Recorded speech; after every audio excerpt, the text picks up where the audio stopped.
In 1955, the world lived in a state of absolute fear. The Cold War had reached its zenith, and nuclear weapons were no longer just a theory.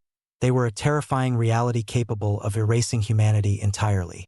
Yet, amidst this darkness, two intellectual giants of the 20th century decided to join forces to raise one final voice for peace.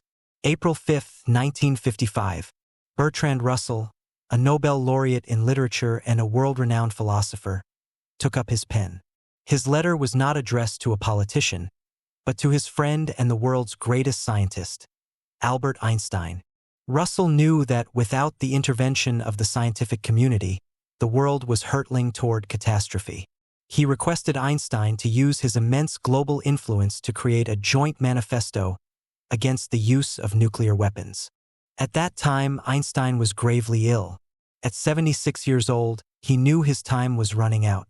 But when he read Russell's letter, he did not hesitate. Just days before his final breath, on April 11th, Einstein sent back his reply along with his signature. It was to be his last official act before passing away on April 18th.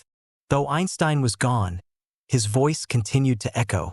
On July 9, 1955, Russell publicly released the Russell-Einstein Manifesto in London.